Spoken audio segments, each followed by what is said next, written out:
इसमें आप लिखना काना कुत्ता पीके साड़ी का पल्लू फाड़े रे। यानी कि काना कुत्ता जो है दोस्तों वो पी के साड़ी का क्या कर दिया, पल्लू फाड़ दिया। यानी काने कुत्ते ने पी पुआ के साड़ी का क्या कर दिया दोस्तों, का पल्लू फाड़ दिया। अब देखो कोई भी महिला मार्केट में गई, वहां पे एक कुत्ता जो काने कुत्ता फैली, एक लाइट कम सा हेडलाइट फैली न चाल रही, और फिर ऊपर छांटो पानी भी ले रखो, और वो कुत्तों कोई महिला को साड़ी को पल्लू फाड़ देवे, तो महिला क्रोधित होगी या और आनंदित होगी? नहीं नहीं, और फाड़ दे बेटा, और फाड़ दे। क्रोधित होगी, क्रोधित होने का मतलब क्या होगा, गुस्सा, गुस्सा होने का मतलब क्या होगा, खारी होगी सब। तो अब इसमें जो राजस्थान पे जो भी खारे पानी की झीलें वो इनमें आ जाएगी। काका मतलब क्या है दोस्तों, तो काका मतलब होता है सांप का कावोद। ठीक है, यानी कि काका मतलब कहाँ क्या होगा, कावोद। और कावोद झील कौन से जिले में स्थित है दोस्तों, तो कावोद झील अपने जैसलमेर में स्थित है। ठीक है, फिर उसके बाद नाका मतलब क्या होगा दोस्तों, तो नाका मतलब होगा सांप का नावा। और कूका मतलब क्या होगा दोस्तों, तो कूका मतलब होगा सांप का कूचामन। ठीक है, फिर उसके बाद में ताका जो मतलब होगा दोस्तों, ताका मतलब क्या होगा कि ताल छापर। ठीक है, और पी का मतलब क्या होगा दोस्तों, तो इसका मतलब होगा सांप का पीथम पूरी, पीथम पूरी। और के का मतलब क्या होगा, तो के का मतलब होगा सांप के छोर। ठीक है, केचोर झील, पीतमपुरी झील। साका जो मतलब होगा दोस्तों, साका मतलब क्या होगा, तो साका मतलब होगा सांप का सांबर। और डी जो लिखा, इस डी का मतलब क्या होगा दोस्तों, तो इसका मतलब होगा सांप का डी डेवाना। ठीक है ना, और ये जो है ना, ये क्या होगा, साइलेंट होगा, इसका कोई मतलब नहीं होगा दोस्तों। और ये पी जो लिखा, इसका मतलब होगा सांप का पंचपदरा। ठीक है दोस्तों, और ये जो लिखा इसका मतलब होगा सांप का लूण करण सर, लूण करण सर। ठीक है दोस्तों, और ये जो अपने लिखा फा, इसका मतलब होगा सांप का फैलोदी। और रे का मतलब क्या होगा दोस्तों, इसका मतलब होगा रेवासा। और डे जो लिखा इसका मतलब होगा सांप का डे गाना। यानी कि काना कुत्ता पी के साड़ी का पल्लू फाड़े रे। इससे आप इस लाइन के माध्यम से याद कर सकते हैं। अब देखो इसके जिले देख लेते हैं कि कौन से किस जिले में। तो देखो नावा और कुचामन जो है दोस्तों, ये कौन से जिले में स्थित है, नागौर में स्थित है। पीतमपुरी और केचोर ये दोनों कौन से जिले में स्थित है दोस्तों, तो ये अपने सीकर में स्थित है। ताल छापर की बात करें तो ताल छापर कौन से जिले में स्थित है दोस्तों, तो ये चूरू में स्थित है। डीडवाना डेगाना दोनों की बात करें दोस्तों, तो ये अपने कौन से जिले में स्थित है, तो ये अपने नागौर में स्थित है।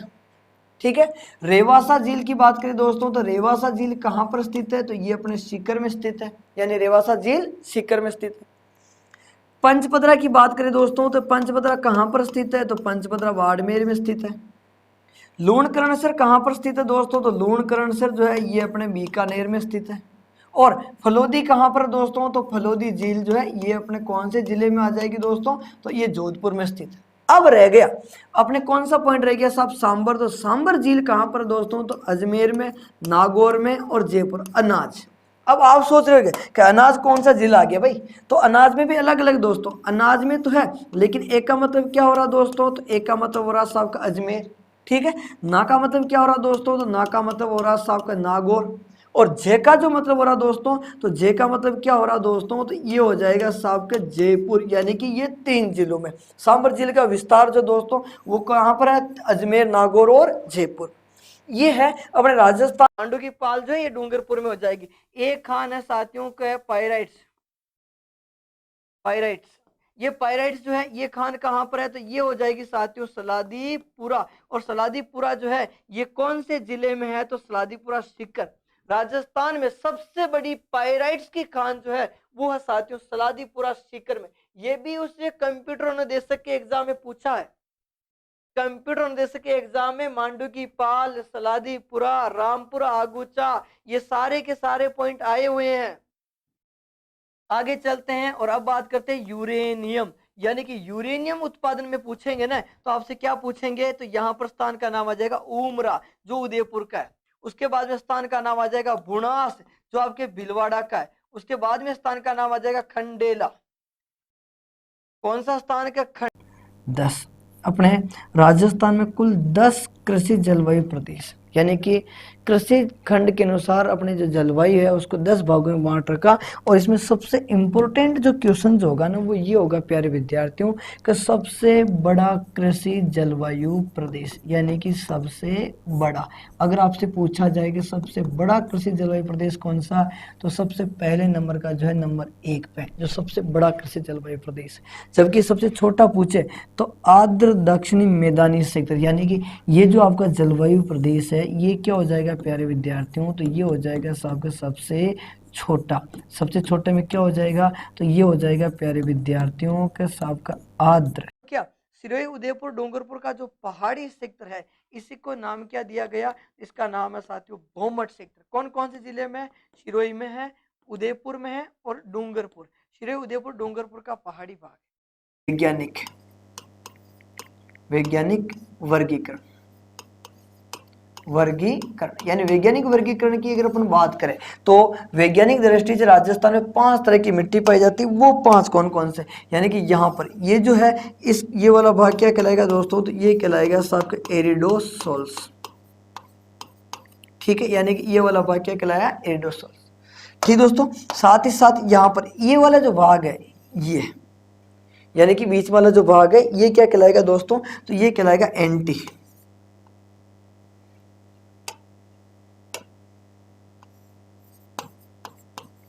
एंटीसोल्स। ठीक दोस्तों, और ये वाला जो भाग है यानी कि ये क्या कहलाएगा दोस्तों, तो इसको कहेंगे सब इन सेप्टिसोल्स। ठीक है, इंसेप्टिसोल्स। और फिर यहां पर यानी कि ये जो खंड है ये, तो ये कहलाएगा दोस्तों एल्पिसोल्स। ठीक है, और ये कौन सा भाग कहलाएगा दोस्तों, तो ये कहलाएगा सबका वर्टिसोल्स। ठीक है, तो वैज्ञानिक वर्गीकरण की अगर अपन बात करें तो वैज्ञानिक दृष्टि से ये अपने राजस्थान में मिट्टियों का वर्गीकरण हुआ। और वैज्ञानिक दृष्टि राजस्थान में कितने प्रकार की मिट्टी होती है दोस्तों, 5 प्रकार की। ये कहाँ की बात करें दोस्तों, अपन राजस्थान। वैसे मुख्यतः यही पूछते हैं कि दक्षिण पूर्वी राजस्थान पे कौन सी मिट्टी, कांस्टेबल लेवल स्तर पे आपको यही पूछेंगे कि वर्टिसोल्स, एल्पिसोल्स, इंसेप्टिसोल्स, एंटीसोल्स, एरिडोसोल्स। राजस्थान पे वैज्ञानिक वर्गीकरण कितने भागों में, 5। जबकि यहाँ पर आपसे पूछे भारत में, तो भारत में 11 प्रकार का वर्गीकरण है, यानी कि भारत में कितने प्रकार की मिट्टी पाई जाती है साहब को, वो 11 प्रकार की वैज्ञानिक वर्गीकरण होगा।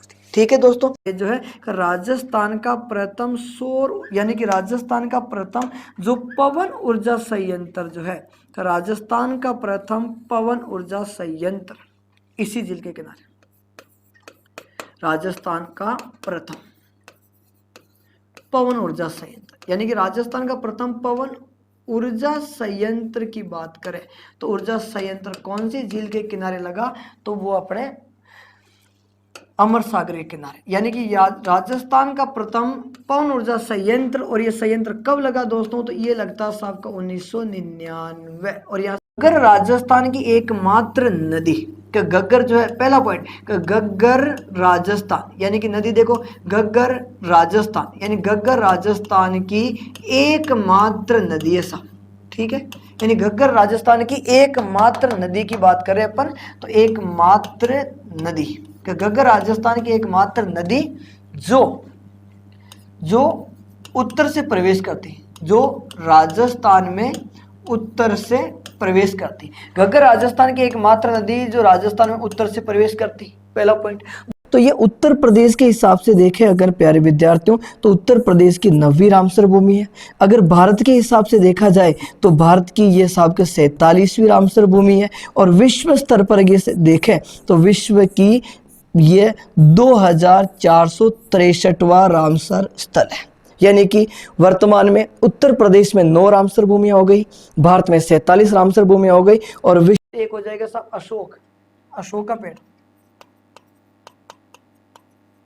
एक हो जाएगा सब बड़, जिसे अपन बरगद कहते हैं, बड़ के साथ बड़ को अपन क्या कह सकते हैं सब, बरगद, यानी कि बरगद के पेड़। ठीक है,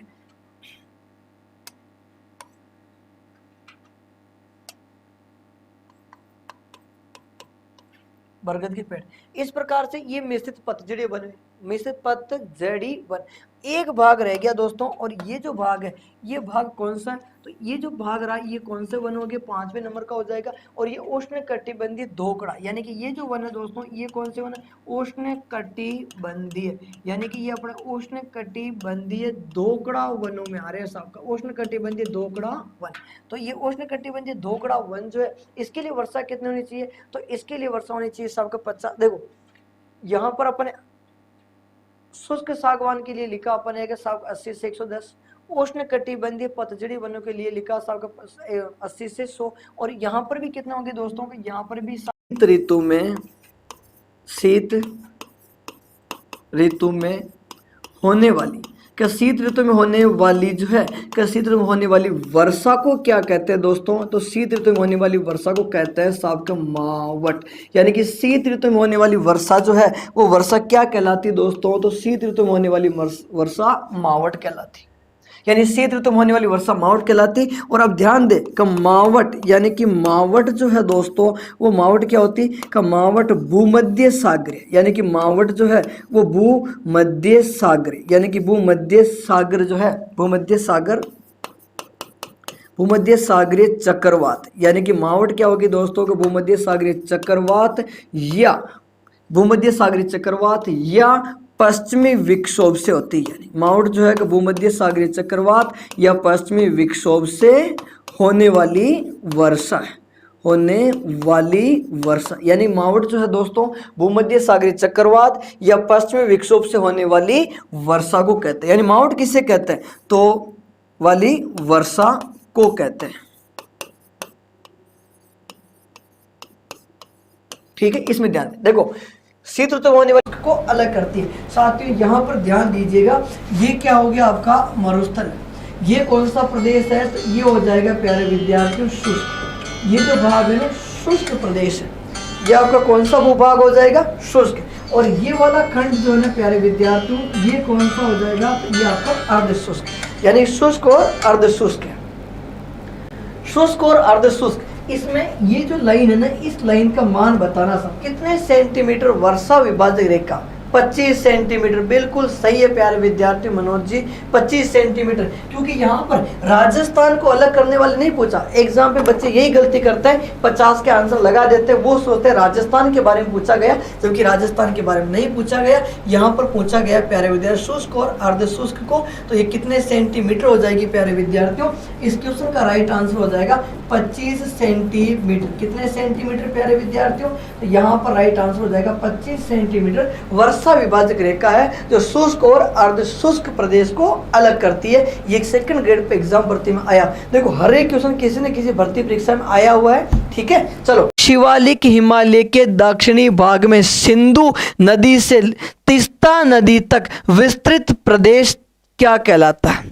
यानी कि यहाँ पर आपके जो प्यारे विद्यार्थियों ये आपकी कौन सी श्रृंखला है, तो ये आपके है शिवालिक हिमालय साथी। इस शिवालिक हिमालय में जो है यहाँ पर कौन सी नदी प्यारे विद्यार्थियों, तो ये आपकी नदी हो जाएगी सिंधु नदी। ठीक है, और यहाँ पर ये नदी कौन सी है प्यारे विद्यार्थियों, तो ये नदी हो जाएगी आपके तीस्ता नदी। तो सिंधु और तीस्ता नदी के मध्य में जो है यहाँ पर जो छोटी छोटी नदियां बहती हैं प्यारे विद्यार्थियों, यहाँ पर ये कंकर पत्थरों का जमाव करती है। और ये कंकर पत्थर वाला भाग जो है इसे किस नाम से जानते हैं, शिवालिक हिमालय के ठीक दक्षिण में जो है सिंधु नदी से लेकर तीस्ता नदी तक जो जितनी भी नदियां निकलती है ना भाई, यहाँ से जो भी नदी निकलेगी ना वहां पर इस प्रकार की व्यवस्था देखने को मिलेगी। कुल मिला के यह है कि महान हिमालय से आने वाली नदियां अपने साथ बड़े बड़े कंकर पत्थर बहा कर लेकर आती, वो शिवालिक हिमालय के दक्षिण में उनका जमा होता। उन कंकर पत्थरों से निर्मित जो भाग होता उसे किस नाम से जानते, ये पूछा गया सर। 2 राज्य में है सर जी, पंजाब और हिमाचल दोनों में, इसलिए सर जी कंफ्यूज करना चाहते हैं सर। नहीं, पंजाब हिमाचल प्रदेश, क्यों, सही से सर्च करिए। हाँ, शिवालिक हिमालय दक्षिण में सिंधु नदी से तीस्ता नदी तक, स्टेडियम भी है वहां पर तो क्रिकेट का। देखो तराई प्रदेश, खादर प्रदेश, बांगर प्रदेश, भाबर प्रदेश, शिवालिक हिमालय के ठीक दक्षिण में जो है ना प्यारे विद्यार्थियों नदियां, बड़े बड़े पत्थर, यानी कि यहाँ पर क्या होगा प्यारे विद्यार्थियों, यहाँ पर ये आपके नदी बहकर आ रही है और ये नदी जो है यहाँ पर क्या हो जाएगा साथियों, ये आपके शिवालिक हिमालय, यानी कि ये आपके कौन सी श्रेणी हो जाएगी, शिवालिक श्रेणी हो जाएगी। अब इधर से जो है प्यारे विद्यार्थियों ये नदी जो है ये नदी बहकर आ रही है और इस नदी में बड़े बड़े पत्थर भी बहकर आ रहे हैं। ठीक है, ये इस प्रकार से। ठीक है, अब क्या होगा कि नदी में जो साथियों मैंने कहा ना पत्थर बह के आ रहे, जैसे यहाँ पर ये पत्थर बह के आए, ये पत्थर बह के आए, अब यहाँ पर जो है साथियों ये पत्थरों का क्या हो गया साथियों कि यहाँ पर इन पत्थरों का जमा हो जाएगा। तो इस प्रदेश को किस नाम से जानते हैं, इसे कहते हैं प्यारे विद्यार्थियों भाबर प्रदेश कहते हैं। इसे कौन सा प्रदेश कहते हैं, तो इसे भाबर प्रदेश कहा जाता है। शिवालिक हिमालय के दक्षिण में नदियों के द्वारा निर्मित कंकर पथरीला भूभाग जो है इसे आप भाबर प्रदेश के नाम से जाना जाता है। और भाबर प्रदेश में छोटी नदियां प्रायतः लुप्त हो जाती। जो भाबर प्रदेश है प्यारे विद्यार्थियों, यहाँ पर जो छोटी छोटी नदियां होती ये प्रायतः लुप्त हो जाती है। ये इमेज आप देख पा रहे हो क्या, इमेज नजर आ रही है आपको? देखो उधर से जो नदी बहकर आ रही है ना इस वाले भाग से, तो वो अपने साथ इन कंकर पत्थरों को बहाकर लेकर आ गई और ये शिवालिक हिमालय के ठीक दक्षिण में ये पत्थर जम गए साथियों। ये पत्थर यहाँ पर जम चुके, यहाँ पर कुछ पानी बहता हुआ नजर आ रहा, लेकिन ये तो बड़ी नदी है इसलिए आपको यहाँ पर पानी बहता हुआ नजर आ रहा। अगर ये बड़ी नदी नहीं होती, छोटी नदी होती, तो ये पत्थरों में पानी इनके नीचे नीचे बहकर जाता है, आपको यहाँ पर केवल पत्थर ही पत्थर नजर आते हैं। तो ये आपका प्रदेश कौन सा हो जाएगा, भाबर प्रदेश। यानी शिवालिक हिमालय के दक्षिण में नदियों के द्वारा निर्मित भूभाग, यानी नदियों के द्वारा कंकर पत्थरों द्वारा निर्मित भूभाग जहां पर छोटी नदियां प्रायतः लुप्त हो जाती है उसे आप भाबर प्रदेश कहते हो। इस भाबर प्रदेश के बाद में ये नदी आपको जो पुनः वापस बहती हुई नजर आती है ना, वो वाला भाग कहलाता तराई प्रदेश। यानी कि यहाँ पर ध्यान दीजिए साथियों, यहाँ पर जो है ये नदी आपको यहाँ पर वापस यहाँ पर जो बिल्कुल बारीक बारीक बारीक बारीक मिट्टी का जमा होता है और ये वाला भाग क्या कहलाता, तो इसे कहते हैं साथियों के तराई प्रदेश। भाबर के ठीक दक्षिण वाला जो भाग होता उसे आप तराई प्रदेश कहते हो। ठीक है, चलो आगे बढ़ते हैं साथियों। 132 खारी सागी आदि किसकी सहायक नदियां, खारी सागी आदि किसकी सहायक नदियां, तो जाहिर सी बात है ये किस में आ चुकी है प्यारे विद्यार्थियों, तो यहाँ पर आज बात आ चुकी लूनी नदी। ये सब किसकी सहायक नदियां प्यारे विद्यार्थियों, तो ये लूनी की सहायक नदियां। खारी और सागी किसकी सहायक नदियां हो जाएगी, लूनी की सहायक नदियां। भाई ये मैंने बता दिया इसलिए मैंने आपको जल्दी से बता चुका हूं। अब अपन बात करते हैं प्रश्न संख्या 56। राजस्थान में मावठ द्वारा होने वाली वर्षा किस फसल के लिए वरदान मानी जाती? सब मतलब कि मावठ होना किसके लिए लाभदायक है, बताइए साथियों। मावठ होना किसके लिए लाभदायक है? गेहूं के लिए, मक्का के लिए, चावल के लिए, बाजरे के लिए? प्रश्न संख्या 56 का आंसर दीजिए। मावठ होना किसके लिए लाभदायक है? 56 पे आंसर दीजिए। पंकज जी, सुनील जी, नीलम जी, पूनम जी, कमलेश जी, चित्रा जी, बिल्कुल सही चल रहे हो साथियों। गेहूं की फसल के लिए मावठ होना लाभदायक है। गिरल की क्या विशेषता? राज्य की प्रथम, यानी गिरल क्या है का राज्य, राज्य की प्रथम का राज्य की प्रथम लिग्नाइट आधारित, राज्य की प्रथम लिग्नाइट आधारित विद्युत परियोजना। राज्य की प्रथम लिग्नाइट आधारित विद्युत परियोजना जो है वो विद्युत परियोजना कौन सी प्यारे विद्यार्थियों, तो वो विद्युत परियोजना हो जाएगी आपके गिरल। प्लाना, इस प्लाना की बात करें तो इसकी क्या विशेषता कि यहाँ एशिया महाद्वीप का, यहाँ एशिया, ध्यान देना यहाँ एशिया महाद्वीप जो है कि एशिया महाद्वीप का सर्वश्रेष्ठ, एशिया महाद्वीप का जो ना प्यारे विद्यार्थियों कि एशिया महाद्वीप का सर्वश्रेष्ठ लिग्नाइट कोयला, कौन सा कोयला प्यारे विद्यार्थियों का लिग्नाइट कोयला। एशिया महाद्वीप का सर्वश्रेष्ठ लिग्नाइट कोयला जो है वो कहाँ से प्राप्त होता है, तो वो प्राप्त होता है प्यारे विद्यार्थियों प्लाना। और प्लाना ज्वेलरी साथियों, तो इस जिले का नाम हो जाएगा प्यारे विद्यार्थियों जयपुर। कौन से जिले की बात करें अपन, जयपुर। जयपुर में 4 प्रमुख कारखाने हैं। नंबर 1 चौथे की अगर अपन बात करें तो ये हो जाएगा हिंदुस्तान, यानी कि चौथे नंबर का कारखाना कौन सा हो गया, हिंदुस्तान सांबर साल्ट लिमिटेड। यानी हिंदुस्तान सांबर साल्ट लिमिटेड जो है, ये साल्ट लिमिटेड कहाँ पर है प्यारे विद्यार्थियों, तो ध्यान रखें कि हिंदुस्तान सांबर साल्ट लिमिटेड ये कौन सी जगह हो गया, तो ये कारखाना हो जाएगा प्यारे विद्यार्थियों सांबर में। और सांबर कौन से जिले में हो गया, तो सांबर हो जाएगा प्यारे विद्यार्थियों जयपुर। जिसकी स्थापना कब हुई, तो स्थापना हुई थी 1964 कि हिंदुस्तान सांबर साल्ट लिमिटेड ये कहाँ पर है, सांबर जयपुर में। स्थापना कब हुई प्यारे विद्यार्थियों, तो इसकी स्थापना हुई थी 1964। और वो पता नहीं है क्या, भारत का लगभग 8.7% नमक का उत्पादन हिंदुस्तान सांबर साल्ट लिमिटेड से होता है। ये कारखाना अपने सांबर झील के किनारे है प्यारे विद्यार्थियों। चलो इसके बाद में अपन और आगे चलते हैं और अब अपन बात करते हैं टंगस्टन। किसके बारे में, टंगस्टन। टंगस्टन के दो प्रमुख है, एक तो आपके खान कौन सी, डेगाना। ये डेगाना जो है प्यारे विद्यार्थियों नागौर देश की सबसे बड़ी टंगस्टन की खान है। और एक गांव का नाम है वालदा। ये वालदा गांव आपके कौन से जिले में है, तो वालदा गांव हो जाएगा शिरोई में। मैं वापस बता रहा हूं, राजगढ़, खोदरीबा, अलवर। हाँ देखो साथियों, मैं वापस बता रहा हूं कि खनिज संसाधन में अगर प्रश्न पूछा आपसे तो ये उत्पादन सेक्टर ही पूछेंगे, आपसे नहीं पूछेंगे कि सर्वाधिक उत्पादन कहाँ होता है, इस खनिज का अयस्क क्या है, इस खनिज की खान कौन सी है। खनन सेक्टर ही पूछा जाएगा साथियों, ठीक है। और एक और खनिज की बात करें कि तांबड़ा, ये आपका तो तांबड़ा जो है ये कहां से, तो ये मिलता है साथियों को, यानी कि चौथे टॉपिक पर, टॉपिक नंबर 4 पे आ चुके हैं। नदी घाटी परियोजना, राजस्थान का स्थिति विस्तार पूरा हो चुका है, राजस्थान के भौतिक प्रदेश पूरे हो चुके हैं, राजस्थान की नदियां पूरी हो चुकी। अब चौथे टॉपिक के ऊपर अग्रसित है। अभी आप कह रहे थे सर टॉपिक बदल दीजिए, ये लो टॉपिक बदल गया। बांध झील परियोजनाओं का टॉपिक शुभारंभ हो चुका है, नंबर 4 पे अपन आ चुके हैं। और क्वेश्चन नंबर देखे तो 222 बात हो रही छापी चौली परियोजना का संबंध किस जिले से है, तो छापी चौली परियोजना का संबंध जो प्यारे विद्यार्थियों झालावाड़ जिले से। आप निश्चिंत रहें, अगर आपको नहीं भी आ रहा तो भी आप क्लास से जुड़े रहे, जिसे शिव चौधरी ने झालावाड़ दिया, चौली छापी झाला। 38 में आ जाओ, 38 में ए ऑप्शन। देखो अगर आप ज्यादा सोचोगे तो गलत करोगे, ज्यादा सोचोगे तो गलत करोगे। सबसे पहले आपको देखना प्यारे विद्यार्थियों का फसल, यानी कि फसल के प्रकार ही देखने हैं प्यारे विद्यार्थियों, और कुछ नहीं सोचना।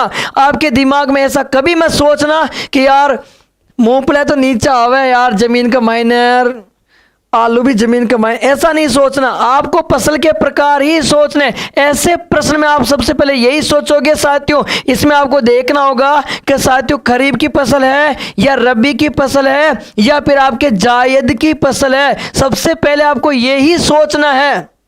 अगर यहां से काम नहीं बनता है तो फिर आपको उसके गुणों की पहचान करनी है। उसमें क्या हो जाएगा कि जैसे फसल या तो साथियों के नकदी फसल तो नहीं है कहीं, या फिर आपके साथियों के खाद्यान्न फसल तो नहीं है कहीं, या फिर आपके साथियों के मसाला यानी मसाला वसाला तो नहीं है कोई।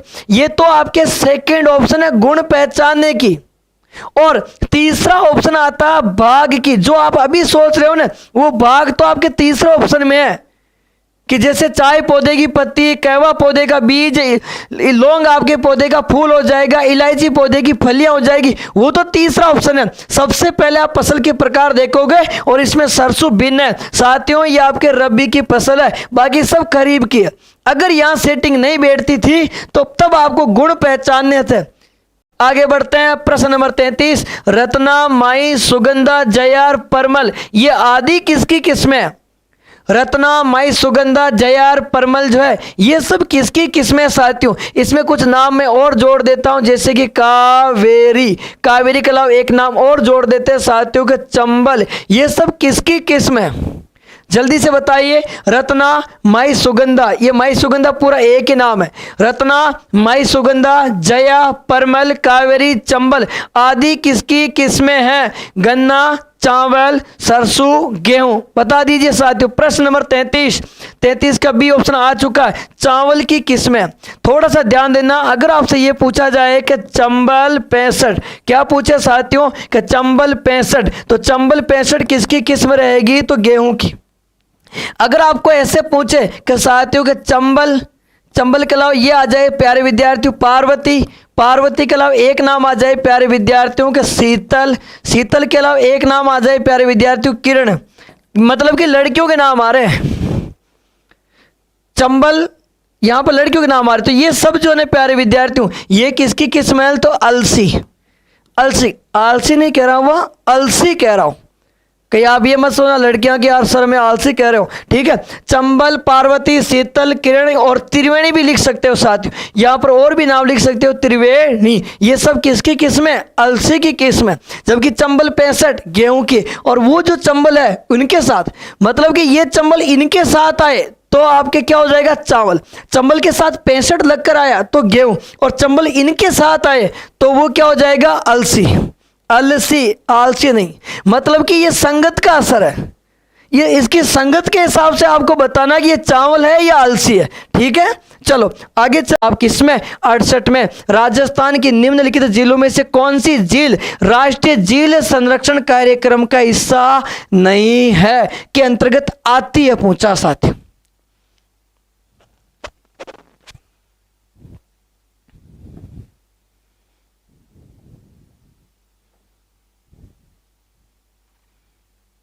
यहां पर राजस्थान की निम्नलिखित झीलों में से कौन सी झील राष्ट्रीय झील संरक्षण कार्यक्रम के अंतर्गत, ध्यान देना साथियों, नहीं आती है, नहीं आती। यहां पर नहीं शब्द होना चाहिए, क्वेश्चन गलत हो जाएगा, नहीं आती है बताना।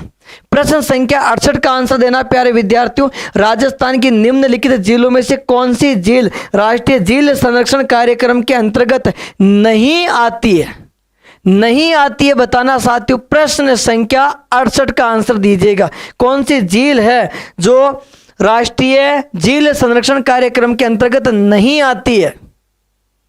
आंसर नहीं आ रहे, सी ऑप्शन होगा प्यारे विद्यार्थियों, स्वरूप सागर, क्योंकि फतेह सागर झील आती है, नक्की झील आती है, उसके अलावा आना सागर झील आती है। तीन तो ये आपके होगी, फतेह सागर होगी, नक्की झील हो जाएगी, आना सागर झील हो जाएगी। इसके अलावा अगर आपसे पूछे तो मान सागर, पुष्कर, मान सागर हो जाएगी, पुष्कर हो जाएगी, पिछोला हो जाएगी। यानी इसके अलावा भी अगर बात करें तो साथियों का मान सागर है। मान सागर के अलावा साथियों आपके कौन सी हो जाएगी, तो ये आपके पिछोला,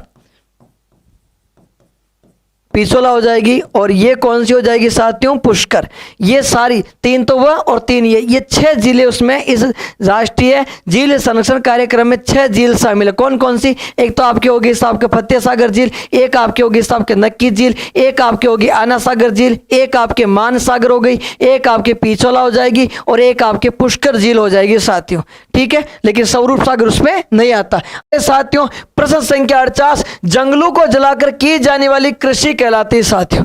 बताइए जंगलों को जलाकर की जाने वाली कृषि क्या कहलाती है साथियों, जंगलों को जलाकर की जाने वाली कृषि क्या कहलाती है, बताओ, देख बताओ, क्या इसे जूमिंग कृषि कहते हैं, पशुचरण कहते हैं, जीवन यापन कहते हैं, या गुमक्कड़ कहते हैं। जंगलों को जलाकर की जाने वाली कृषि क्या कहलाती है, बताओ, देख बताओ। प्रश्न संख्या 48, सी ऑप्शन आ रहा है भाई, सी दे रहे हो, 48 में सी, बिल्कुल सही प्यारे विद्यार्थी, इसे जूमिंग कृषि कहते हैं। इस कृषि को क्या कहते हैं साथियों, जूमिंग कृषि। आपके राजस्थान जो है, राजस्थान में इसे जो दक्षिणी भाग है वहां पर इसे क्या कहते हैं, तो वहां इसे कहते हैं वालरा, और जो आपका दक्षिण पूर्वी भाग है वहां पर इसे क्या कहते हैं, ची माता कहते हैं। और साथियों ध्यान देना, विदेशों में भी इसके बारे में पूछा जाता है, जैसे ब्राजील में इसे रोका कहते हैं, मलेशिया की बात करें तो वहां पर इसे लद्दाख कहते हैं, मेक्सिको की बात करें तो वहां पर इसे मिल्पा कहते हैं। विदेशों में ब्राजील, मलेशिया, जो आपके मेक्सिको, इन तीनों देशों के बारे में ज्यादा पूछते हैं भाई। ये कृषि अगर विदेशों पूछेंगे ना आपसे, तो या तो पूछेंगे आपसे ब्राजील, या पूछेंगे आपसे साथियों के मलेशिया, कहाँ के मलेशिया, या बात करेंगे प्यारे विद्यार्थियों आपके मेक्सिको में, कहाँ की बात होगी, मेक्सिको, या ज्यादा से ज्यादा आपसे श्रीलंका के बारे में पूछ लेंगे। ब्राजील में रोका, मलेशिया में लद्दाख, मेक्सिको में मिल्पा, श्रीलंका में चेन्ना कहते हैं इसे। ये विदेशों में 4 नाम याद रखिएगा, ठीक है। आगे चल, यहाँ पर एक सागर है और सागर का नाम क्या है, मोरा, मोरा सागर। ये मोरा सागर जो है, ये मोरा सागर कहाँ पर है, तो मोरा सागर हो जाएगा सवाई माधोपुर। मोरा सागर सवाई माधोपुर पान की खेती के लिए प्रसिद्ध है, खेती के लिए।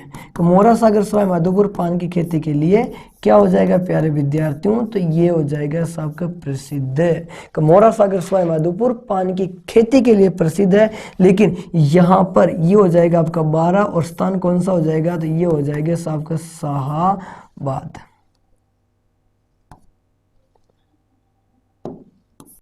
प्रश्न संख्या 56 में क्या कह रहा कि भारत में निम्नलिखित में से कौन सा राज्य देश का 70% से अधिक कॉफी अकेले पैदा करता साथियों। मतलब यह है कि भारत में सर्वाधिक कहवे का उत्पादन कहां से होता है। अगर आपसे यह पूछा जाए कि केंद्रीय, ध्यान देना प्यारे विद्यार्थियों, आपसे यह पूछे कि केंद्रीय कहवा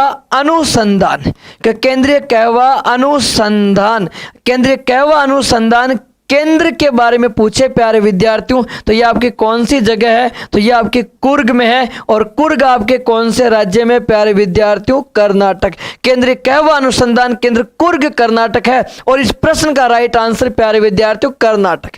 कहवा यानी कॉफी की बात कर रहे हैं, इसी नदी के किनारे है, यानी गणेश्वर सभ्यता इसी नदी के किनारे स्थित है प्यारे विद्यार्थियों। और ये गणेश्वर सभ्यता है कहां पर, तो ध्यान देना गणेश्वर सभ्यता आपके सीकर में, यानी कि इस नदी के किनारे जो है एक सभ्यता भी है साथी। ये जो आपके जो है प्यारे विद्यार्थियों एक सभ्यता हो गई। कौन सी सभ्यता है, सभ्यता का नाम हो जाएगा गणेश्वर, यानी गणेश्वर सभ्यता जो है, ये गणेश्वर सभ्यता कौन से जिले में साथियों, सीकर में, जिसे अपन कहते हैं ताम्रयुगीन सभ्यताओं की जननी। इस गणेश्वर सभ्यता को उपनाम दे रखा प्यारे विद्यार्थियों, क्या कहते हैं इसे, तो इसे कहते हैं ताम्रयुगीन सभ्यता, यानी ताम्रयुगीन सभ्यता जो है, ताम्रयुगीन सभ्यताओं की जननी जो है प्यारे विद्यार्थी, जननी आप किसे कहते हो, गणेश्वर सभ्यता, जो इसी नदी के किनारे स्थित। ताम्रयुगीन सभ्यताओं की जननी गणेश्वर सभ्यता इस नदी के किनारे साथियों। सबसे आसान तरीका आप क्या याद रखिएगा साथियों का क, उसके बाद में आप याद रखिएगा साथियों ख, और उसके बाद आप याद रखिएगा ग। क का मतलब क्या हो जाएगा साथियों, तो ये तो हो जाएगा आपका कांतली, क्या हो जाएगा, कांतली नदी। ख का मतलब क्या हो जाएगा, तो ये हो जाएगा खंडेला की पहाड़ियों से इसका उद्गम। और ग का मतलब क्या हो जाएगा कि गणेश्वर सभ्यता इसके किनारे स्थित है। क ख ग याद रख लीजिए, क ख ग याद रख लीजिए। वैज्ञानिक वर्गीकरण यानी वैज्ञानिक वर्गीकरण की अगर अपन बात करें तो वैज्ञानिक दृष्टि से राजस्थान में 5 तरह की मिट्टी पाई जाती है। वो 5 कौन कौन से, यानी कि यहाँ पर ये जो है इस ये वाला भाग क्या कहलाएगा दोस्तों, तो ये कहलाएगा आपका एरिडोसोल्स, ठीक है, यानी कि ये वाला भाग क्या कहलाया, एरिडोसोल्स, ठीक दोस्तों। साथ ही साथ यहाँ पर ये वाला जो भाग है, ये यानी कि बीच वाला जो भाग है ये क्या कहलाएगा दोस्तों, तो ये कहलाएगा